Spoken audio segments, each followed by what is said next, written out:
Polémica y molestia tanto en parlamentarios de la oposición como del oficialismo generó el veto que el presidente Sebastián Piñera envió este martes, donde objetó 5 puntos del proyecto de presupuesto nacional aprobado por el Congreso. Una facultad contemplada en la Constitución, pero que nunca antes había sido utilizada por ningún mandatario desde el regreso a la democracia. Uno de los vetos fue para la propuesta de los diputados socialistas Manuel Monsalve y Clemira Pacheco para extender los planes de empleo en la región del Biobío. También rechazó el pago de aguinaldo a las personas acogidas a estos planes en la citada zona y en Valparaíso, aprobados por los legisladores del oficialismo dentro de la partida del Ministerio del Trabajo. El pago de beneficios para ex trabajadores de la ex empresa de carbón Schwager, contemplada en la partida de Tesoro Público, también fue rechazado. También puso condiciones en el plan de desarrollo de la provincia de Arauco, contemplada en el presupuesto de la cartera de Interior. Y finalmente modificó la redacción de una glosa del Ministerio de Educación referida a la adquisición de inmuebles. En el texto que el mandatario envió al Congreso, consigna que los puntos revisados, además de contravenir la Constitución política, dichas normas resultan contrarias al sano y racional manejo del presupuesto nacional. Los puntos del veto deben ser analizados y votados en la Cámara de Diputados dentro de 6 días. Luego en el Senado, y para que se doblegue la posición del presidente, se requiere un quórum favorable de 2/3 en ambas cámaras. Bueno, queremos entender un poco más de lo que esto significa, porque Alejandro apuntaba algo que es cierto, es primera vez que pasa algo como esto, que después de aprobado, y tanto tiempo después de aprobado el presupuesto, con lo que significa la aprobación del presupuesto, que hay discusión hasta último minuto, ustedes fueron testigos, hay un veto presidencial por unas decisiones inconstitucionales que habría tomado el mismo Congreso. No cayó bien en el Parlamento. Queremos conocer más de esto y vamos a hablar también de otras cosas. Estamos con Francisco Vidal, exministro. ¿Cómo está, Francisco? Gracias por la invitación. Hay hartos temas para preguntarle, pero empecemos nomás, dispare. Sí. Esto es inédito, como tú lo decías. Pero explíquenos un poco, ¿de qué se trata? Porque hoy día hay un veto, pasando tanto tiempo después de que se aprobara. El veto es una atribución presidencial. Exactamente. Lo nuevo es que primera vez que se aplica post aprobación del presupuesto, los últimos 22 años, y que tiene que ver con que el gobierno estima que algunas de las partidas aprobadas en el presupuesto no son de su gusto, por así decirlo. Fueron indicaciones parlamentarias. Exactamente. Pero fueron tanto de oposición como de gobierno. Claro, porque, por ejemplo, el caso de los empleos de emergencia de la zona de Arauco, ahí están todos los parlamentarios de la zona involucrados. Perdón, pero ¿es por gusto esto? No, preguntando bien en serio. ¿Es por gusto o porque se considera que la forma en que quedó redactado es inconstitucional, porque no pueden agregar una plata que no estaba presupuestada? No. Yo soy, en esto tratemos de ser objetivos. Esta es una atribución del presidente de la República. Estoy de acuerdo. No es un invento de él.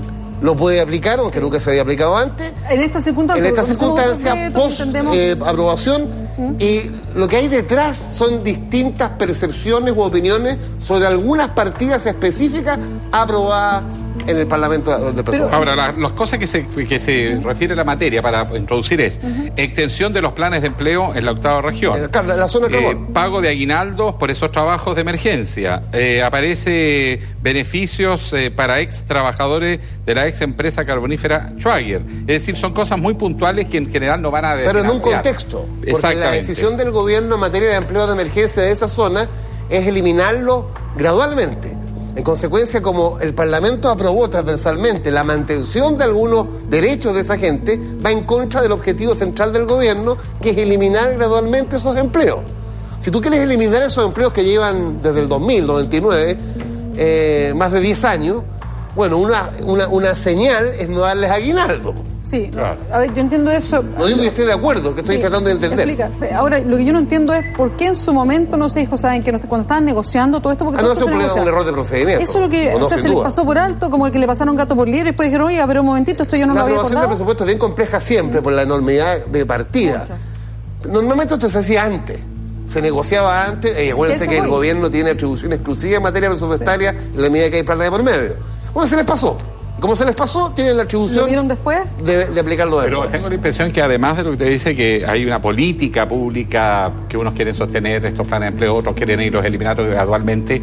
Hay un tema también de constitucionalidad, o sea, un debate acerca de si el Congreso tiene facultades para introducir indicaciones que impliquen gasto público. Tengo la sospecha que el gobierno quiere tapar eso. Lo siente que estaría al borde. Sí, hay un tema de interpretación ahí, pero lo concreto es que la Constitución actual prohíbe a un parlamentario o a un grupo parlamentario tomar iniciativas que impliquen gasto público. Eso es iniciativa exclusiva del Ejecutivo. Y en el caso del presupuesto, el Parlamento puede traspasar partidas o disminuir partidas. No puede aumentar partidas. Ahora, técnicamente, ¿qué pasa cuando hay un veto de esta naturaleza? ¿Tiene que volver eso al Congreso? Claro, simplemente tiene que votarse el veto. ¿Ya? Pero requieren un quórum altísimo. Sí. Que si no hay acuerdo parlamentario le va a ser muy difícil al gobierno. Entonces hay que ver cómo se desarrolla este proceso. Y esto retrasa todo. Para que haya retrasa esas partidas en particular, no retrasa el conjunto del presupuesto. Además que los vetos, cuando el presidente veta, la posibilidad del Congreso de reponer le exige al Congreso un quórum altísimo. No sé si por lo tanto, los 4 quintos o 2/3. O sea, lo que significa que en los hechos el presidente va a lograr que se eliminen esos índices. Salvo que el Parlamento esté tan dividido que no se reúnan ese quórum. En una u otra dirección. Francisco Vidal, quería aprovechar de llevarlo a otro tema. Recién estábamos hablando con Diego Vela, el presidente de la FEUC, sobre la investigación de la Comisión Nacional de Acreditación y los antecedentes nuevos que se van conociendo, la verdad, todos los días, pese que hay una investigación en la Fiscalía. Pero le quería preguntar personalmente a usted cómo tomó la información y lo que está pasando hoy día con una figura como Luis Eugenio Díaz, que es de la Concertación, que es una persona que conocía, de Ángel Maulén, que también fue subsecretario también de la Concertación. Es un problema ideológico. Yo creo que hay gente que no quiero juzgarlo porque... Pero ahí están las evidencias, están los mails, están las solicitudes, las peticiones. A mí me duele el estómago con eso, pero...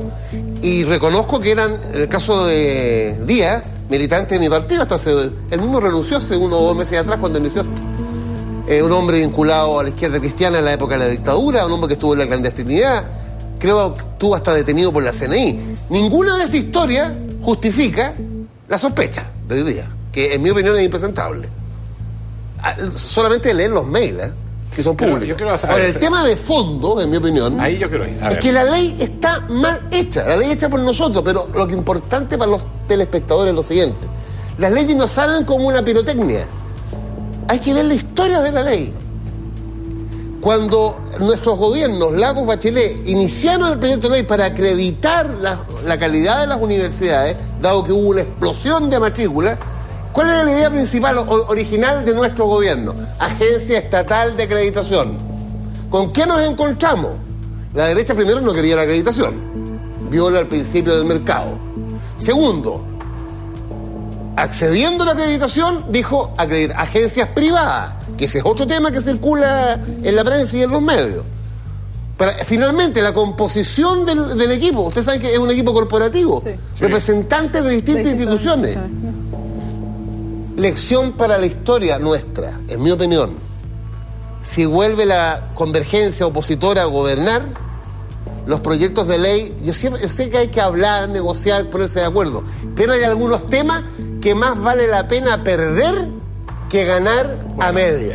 Me va a recordar la ley de pesca. Yo escuché aquí al senador, ¿cómo se llama? Rossi, decir que esto es mejor que lo que había, y con eso llevamos 22 años gobernando, y yo no sé si a esta altura eso basta, pero quiero seguir en esta línea. En el caso de AgroSuper, en Freirina, pasa algo similar.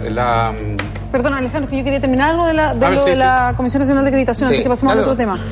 Yo entiendo lo que usted dice, que la ley no quedó como ustedes quisieran y que ahora ya la mentalidad es otra y sería, ¿sabe qué? Mejor la perdemos que una ley más o menos. Pero no solo pasó eso, sino que después estos organismos se dejan estar.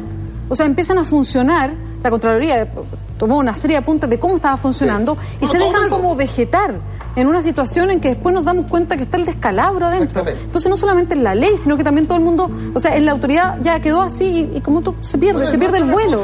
Porque aunque no les guste a algunos amigos míos, yo lo digo. El no haber fiscalizado el lucro, que es ilegal, es una responsabilidad nuestra. ¿Por qué no se hizo? O sea, no, es que lo pregunto en serio, en el fondo. ¿Pero por inoperancia o porque no sospechaban, porque se sospechaban? A involucrar todos fundando universidades, todos empezaron a entrar al negocio. No solamente de un sector político. Pero no veo una cosa así como perversa. Lo que veo más bien es un dejar hacer, dejar pasar a un principio liberal. Pero la responsabilidad de quién es de hacer cumplir la ley. Del Estado, pues. Ahora, lo que vemos ahora es una crisis, porque les quiero decir otra cosa. ¿No les llamaba la atención a usted y a nuestros telespectadores de que cada 10 universidades, 9 estén acreditadas? No, pero por supuesto, si la cifra era increíble. 95, 97. ¿No les llama la atención que haya universidades en este sistema acreditadas por un año? Carreras acreditadas por un año y son de 5, de 6, de 7. ¿Cuál es mi opinión? ¿Cuál es la experiencia que al menos yo saco de esto? Hay varias. Desde un problema de fondo.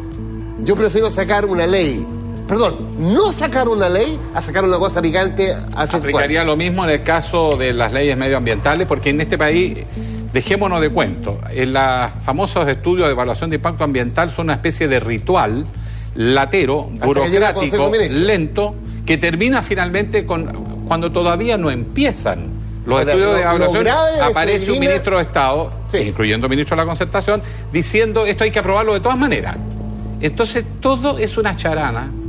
Una charada, diré, para que cambiar a partir de lo que estamos conociendo, a partir de la experiencia, a partir de los errores que tenemos que reconocer. Mira, el caso Freirina, la ministra Matei le está echando la culpa al presidente Lago, porque se aprobó en ese gobierno, en mi gobierno del presidente Lago. Pero ha pasado mucha agua bajo el puente, eso fue el 2005, 7 años. Pero ¿cuál es el tema de fondo en Freirina? Que el gerente general hoy día en el Mercurio dice, y voy a ponerle candado, porque no me es rentable. ¿Y por qué no le es rentable ahora? Porque la actual legislación ambiental le colocó más condiciones, más requisitos. Entonces, la reflexión al revés. O sea, esa planta es rentable para la familia de Gonzalo Vial, dueño de AgroSuper, en la medida que es pela mierda, olor a mierda. Eso es. Bueno, si los requisitos adicionales que obligan a reducir los chanchos en función del beneficio del buen olor y la buena calidad de vida de la comunidad, no hay empresa nomás. ¿Te fijas cómo avanza el país desde el punto de vista de la exigencia? Ahora, hay un costo. Los 80, 200, 400 gente que trabaja ahí. Pero creo que las cosas han cambiado tanto, Beatriz y Alejandro. Han cambiado tanto. Yo escuchaba al doctor Orozco. Permíteme un ejemplo. Y siempre me acuerdo de él. En mi gestión como ministro secretario general de gobierno, 2003-2004, se aprobó la ley de sociedades anónimas deportivas. Y el doctor Orozco anticipó que eso iba a terminar corrompiendo. Y Orozco tiene razón. ¿Sabe por qué? Porque esa ley se hizo en función del despelote que había en el fútbol con los caudillos que eran dueños de los clubes, ¿se acuerdan? Sí. Que no pagaban los sueldos. Sí. Que una gestión desastrosa. Sí. Y se vio en la, comillas, profesionalización del fútbol salir de eso. Se salió en parte, pero caímos en otra. Caímos en la mercantilización más absoluta. Ahora que me dirá que este es un fenómeno mundial. Está bien. Pero perdóneme, en Europa, en otros países, una cosa es el mercado, y aceptemos que es un negocio, pero es un mercado que está regulado. Acá en Chile no tenemos Estado, no tenemos mercado, y tenemos que los mismos grandes accionistas, en perjuicio de los pequeños, los grandes dueños, son además dirigentes del fútbol, además dueños de los canales de televisión, y además en el negocio redondito a puertas cerradas. Bueno, pero ¿qué es el diagnóstico? ¿Cómo la ley puede permitir una cosa así? Bueno, es que son todas las falencias de tenemos un Estado amputado frente a un mercado concentrado y dueño del país. Pero es que ese ya no es mercado. O sea, ya el mercado quedó desbordado mucho tiempo. Donde tú vayas, Alejandro, hay a lo menos oligopolio. ¿Dónde quiera hay? No hay mercado. Las farmacias 3, la AFP 6, las pastas Luchetti y Carosi. ¿Dónde vayas? Yo creo que nunca en Chile el 1% de mayores ingresos había concentrado tanto poder político, económico, social y cultural como hoy día. Saca la cuenta que de los 4 canales de televisión abierta, 2 están en manos del grupo económico. El 13 con Luxich, el 9 con Betia, Falabella. El Mega. ¿Te fijas? Entonces, todo esto que estamos viendo, que la gente se irrita y con razón, junto con irritarse tenemos que aprender. Porque como yo estoy convencido que mi presidenta va a ser presidenta de nuevo, tiene que enmendar estas cosas, cambiar. Ya que me lo puso, ¿usted cree que un nuevo gobierno, esta vez con Michelle Bachelet, va a terminar con todos estos negocios espurios, donde ya no funciona el Estado, no funciona el mercado, donde se ponen de acuerdo a puertas cerradas? Es que sea un gobierno nuevo de la oposición, transformada en convergencia opositora, etcétera, y presidido por Bachelet, no hace estos cambios. Estos cambios son la última esperanza de los chilenos de credibilidad en la política y en el servicio público. Si tú no haces cambios radicales en esta materia, si hoy día nadie nos cree, después de pasar esa prueba en que no se toman las medidas que la gente está pidiendo, sencillamente esto se acaba. Sí, pero hay gente que piensa que la política, mientras más lo se acabe, mejor. Porque esto es un tema de mercado. Usted sabe perfectamente que los poderosos sostienen que la política es un mal, porque la política finalmente es como tú haces participar a la gente. Los poderes fácticos administran el poder sin ningún control. Pero si tú me preguntas a mí, ¿qué sentido tiene que la oposición vuelva al gobierno, superando la concertación, incluyendo los comunistas y todas las fuerzas que somos mayoría? Es hacer cambios sustantivos, con responsabilidad, pero cambios sustantivos, porque al final estamos hablando del fútbol, estamos hablando de la CNA, estamos hablando de Feirina, y agregámosle a Excel y ponle Antofagasta. ¿De qué está hasta la coronilla la gente? Pero espera, del abuso, estamos de la desigualdad. Pero ¿por qué ahora se van a hacer los cambios? ¿Por qué no se hicieron antes? Porque cada cosa tiene su tiempo, además que cometimos errores. Yo el otro día veía con estupor al candidato de Velasco en Canal 7 de Estado Nacional diciendo que él quería mandar una reforma laboral. Perdóname, él se opuso a la reforma laboral que hizo Andrade. Yo soy testigo presencial de eso. Y además, para bien de él, en su oposición, logró que la presidenta tomara esa decisión en función de que se iniciaba la crisis del 2008-2009. Pero, Francisco, o sea, no tengo intención de defender a Andrés Velasco, pero hoy día hartos de la concertación, y lo incluyo, se dan cuenta de muchas cosas que debieron hacer de forma distinta como estaban en la concertación. Hay cosas que no se hicieron y que debíamos haber hecho. Hay cosas que no se hicieron porque se priorizaron otras tan buenas. Por ejemplo, la reforma previsional, para que ustedes sepan, y nuestros telespectadores, cuesta 2.500 millones de dólares al año. 2,5 veces la reforma tributaria de este gobierno. Se hizo sin reforma tributaria porque estaban los flujos. Pero si tú me dices cosas que no hicimos y que debiéramos hacer ahora, como la reforma tributaria que está acordada por la oposición, si tú no haces esa reforma tributaria, no vale la pena volver al gobierno. Porque estás amarrado, porque este gobierno va a dejar súper equilibradas las cuentas fiscales. Y como la historia nos enseñó que para hacer cambio hay que ser responsable y hay que tener responsabilidad fiscal, a mayores gastos tú tienes que tener nuevos mayores ingresos. La reforma tributaria es esencial. Pero más allá del tema técnico, yo rescato de la conversación nuestra, mira por los temas que nos paseamos. ¿Cuál es el denominador común de todos los temas? El abuso. Chile es ley. El abuso. Contra eso tiene que conducir el país, en mi opinión, la que lo haría mejor es Michelle Bachelet. Bueno. Se le nota lo profesora Francisco Vidal. Sí, pues, hago clase todos los días. No, yo sé, se le nota harto ahí cuando se para él. Salud. Dios lo oiga. Ya. No, que la mayoría lo oiga. Muchas gracias. Gracias a ustedes. Francisco Vidal, exministro aquí en Hora 20.